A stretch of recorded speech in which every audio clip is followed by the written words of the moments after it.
So I'm going to start by taking the personal privilege of sharing a little bit of my journeys over the last few weeks. First of all, we had our board meeting in Care Jordan. We had the largest donor trip that we've ever had. So when I think about the 5 bold moves, and I think about how I've seen the transformation just at Care Jordan even in the last few years since I was there 3 years ago. They've gone from experimenting with a conditional cash transfer for students from maybe less than 100 that were engaged in that to over 1,800 that are now enjoying that incredible opportunity to go to school. So thinking about the multiplying impact, the kind of measurement and evaluation and data tools that they're using with hundreds of thousands of refugees that are now in our database, and that we're finding new ways of measuring their what they're doing and how we're tracking in terms of our connections and support for them.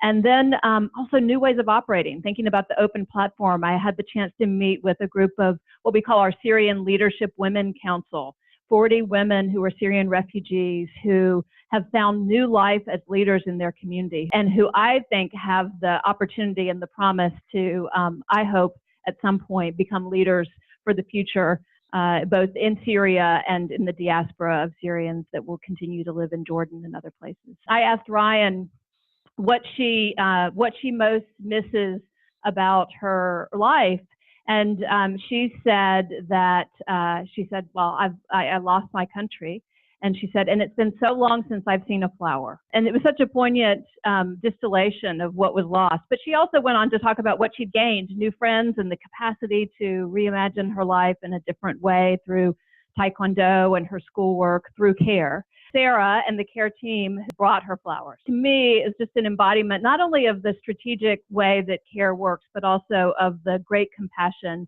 and incredible empathy that our team carries with them everywhere around the world that I've had the chance to visit. I had the chance to visit in Gaza a date cookie factory.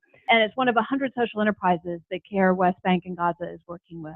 And finally, I had the chance to visit Tanzania, where we did an immersion into our VSLA programs, very much in work in Tanzania, where a high percentage of the entire population are a part of village savings and loan groups. How do we move forward in our aspirations to multiply our impact and to really continue to scale the transformational work that we're seeing every single day in so many different places around the world? So we wanted to make sure we were informed by our progress, by our challenges, and that we were using a process that would effectively move us forward. We have increased unrestricted resources for our humanitarian work, really focusing on building out that team and developing excellence where we may have lost some ground as is envisioned in our strategy.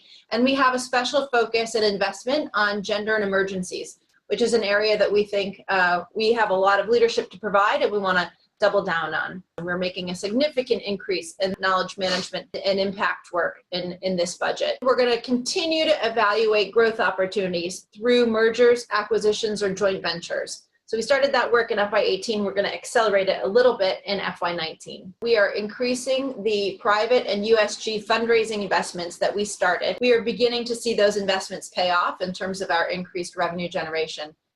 We also are going to continue the investment into Embark, formerly known as the 22, which is a new approach for us to bring in some high net worth individuals and co-create opportunities. And we also recognize the need for an engagement strategy that really integrates the donor support as well as the movement building and advocacy support. We want one overarching strategy to bring people along in their care journeys. We're going to increase and accelerate our investments in our work to prevent sexual harassment, abuse, and exploitation.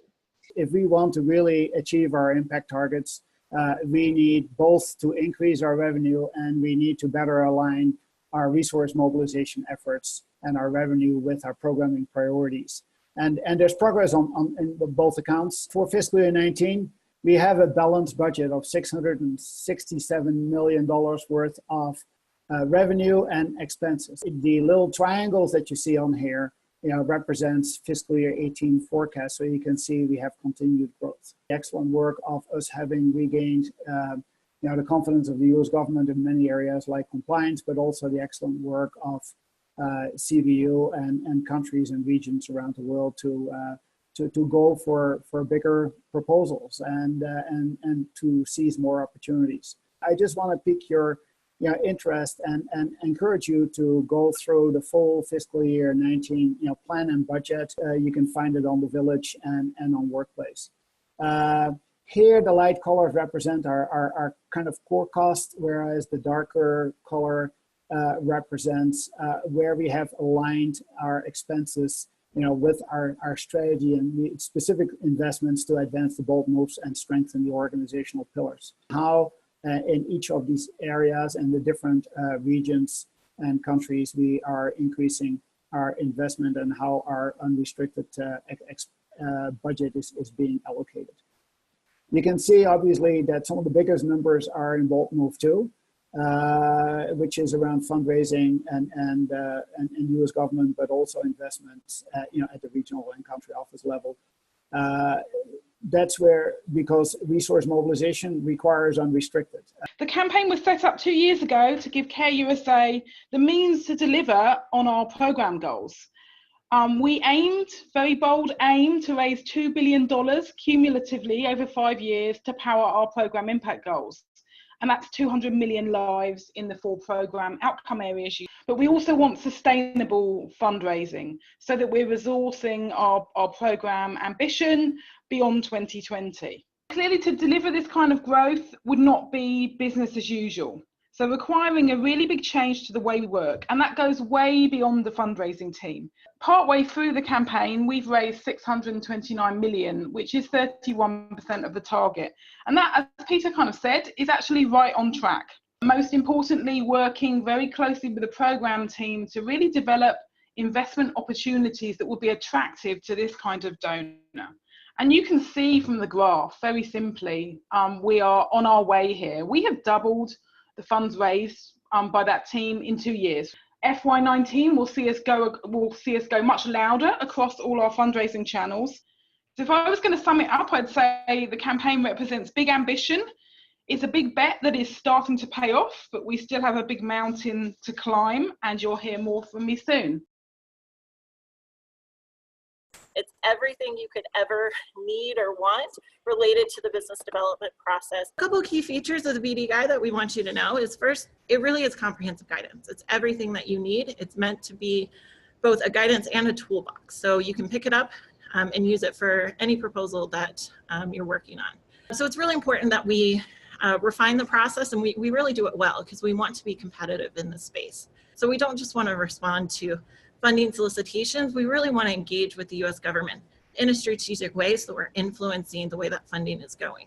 So where can you find the BD Guide? It's on SharePoint. Just a look at what else is coming in FY19. You probably can see that we have all the offices connected, and we got the field offices to get connected as well. Thanks for the team in Haiti and all the leadership you're showing on this difficult situation and times. So far, the situation has stabilized a little bit. Most of our projects and programs rely on the strategies from the government, so we will probably have to readapt. Finally, I also want to thank for our team in Guatemala that had to respond quickly to a volcano eruption in the past month, and had done a great work to at least secure the funds to initiate a response. The context is being quite challenging. This is the most unequal region in the world, so the differences between poor and rich people are quite high.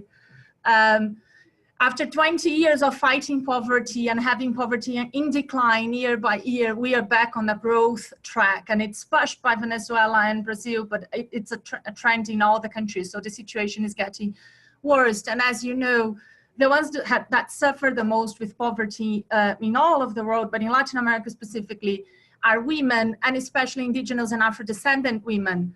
We have more and more emergency situations and due to climate change. We said we are addressing the underlying causes of inequality in this region, aligned with the CARE 2020 vision.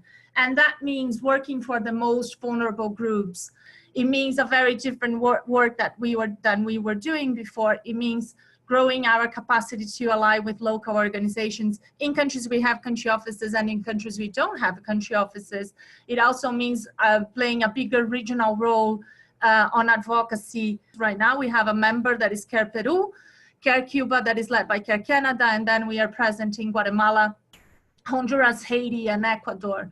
But if we look to the complexity of the region and how interconnected it is, for us to achieve our impact goals and to be a relevant player, we actually need to have a different presence in other countries. And this is where we are exploring different models to be engaging with and working through partners. And we have an amazing initiative now with the innovation team to advance building new business models or prototypes of business models that allows us to work in different countries in LAC without needing to have a country office. And what we can see from our numbers in the past year or so is that, one, we had a high and significant growth in our impact and reach in 2017.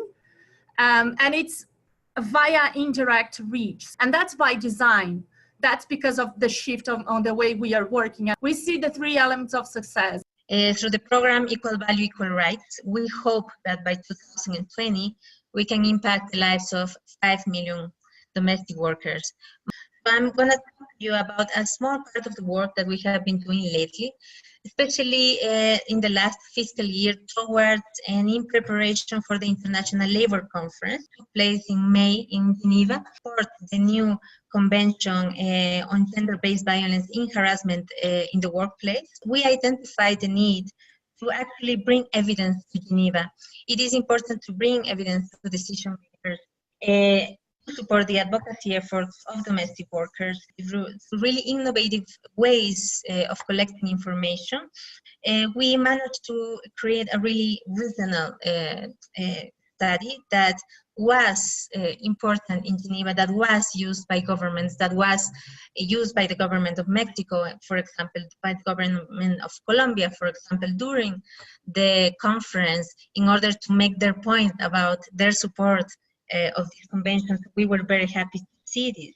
We gained support, wide support through social media in Latin America, and this really made our impact much bigger than we expected.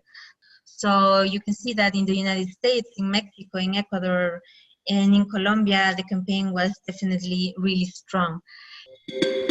Pasar del maltrato de sus hogares, pero irse también al espacio de trabajo a recibir más maltrato, tanto verbal como físico, se vuelve una cadena de no acabar.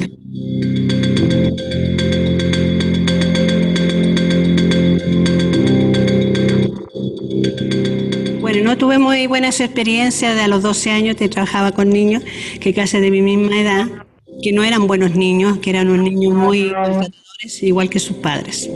Una de las expresiones es que uno es ignorante, chacha, manteca.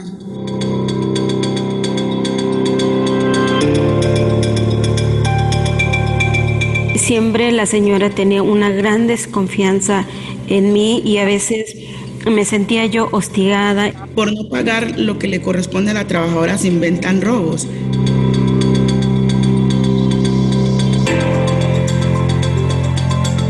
Cuando ya el pan tenía como 2 o 3 días, lo sacaban para la cocina porque siempre estábamos comiendo pan añejo.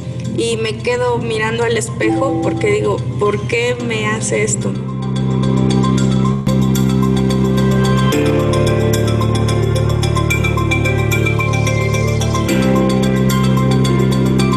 El cuarto donde duerme la trabajadora doméstica nunca tiene llavín, nunca tiene... ¿Por qué? Porque ellos acostumbran llegarles a abrir la puerta para llegarles a tocar o algo así en la noche. Y por la necesidad uno tiene que aguantar.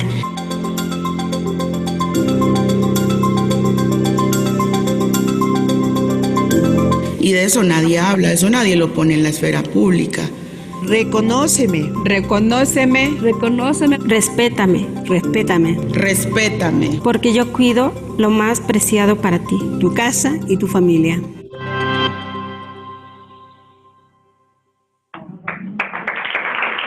So impressive to see how you all are scaling impact, embracing new forms of partnership, telling your story in powerful and profound ways. So I've gotten to meet people from around the world now who've been a part of this contest as both writers and also those who are the subject characters of the stories. So please think about your stories, help us tell them in a powerful way that can break through.